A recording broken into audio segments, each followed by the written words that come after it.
There used to be a couple of sayings that used to get passed around back when I was working construction. Somebody would be working on a particular piece of, like just to take for example some cornice molding on the top of a house or something. And the sawman would be on the ground cutting it, and then the carpenters would be up top nailing it on. And he'd say, "Does it fit?"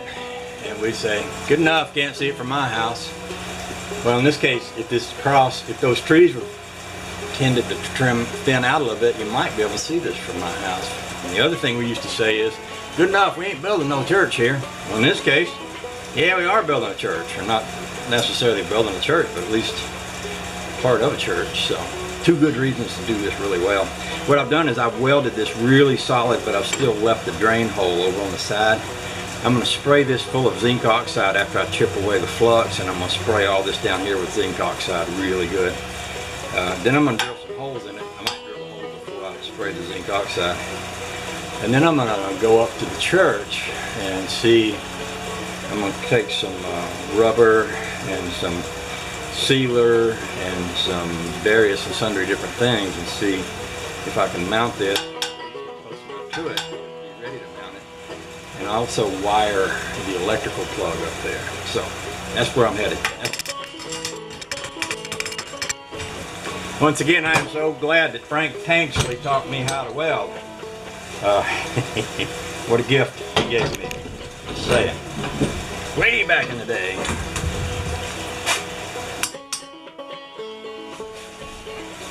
Frank Tanksley was a crazy old coot from Illinois. Grew up in Alabama, went to Illinois for work, came back to Georgia, and did a variety of very interesting things. You can ask Josh about him. Interesting guy. Used to work construction, John Deere tractors. Probably before I drill the holes in this, I ought to go up to the church and just make sure that the holes are not going to be placed in such a way where they go down into steel. Now I think if I put one on each of the high corners here, and I don't know if y'all can really see what I'm talking about. I'm thinking if I put a bolt, rather than put it down in the low part of this, which could have water sitting in it, which would tend to rot the bolt out over time, even though I'm going to be using some kind of stainless steel or something like that. But if I put it at the high point, the water, if there is any, will come down here and sit, but this part up here will be the part that's holding that. And I believe I can get 4 good clean shots through that way. And I believe that would work just fine. I'm going to look see what I got for big bolts. I may go ahead and drill my hole. I'll give this time to cool off here. Oh, the joy. Oh, the joy.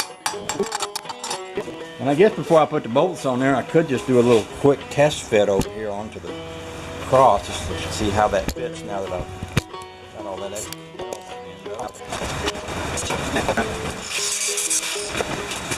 This one here's got a little better blade for that kind of grinding. The other one had a cutting wheel on it.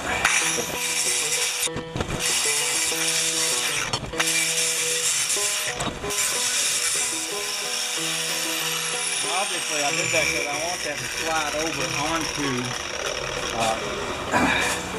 the piece that I'm working on easily. Whew. It's gotten hot today. I'm going to have to change into something cooler pretty quick here. I hate it when my eyeballs get all sweaty and I can't see nothing. Sweat in my eyes.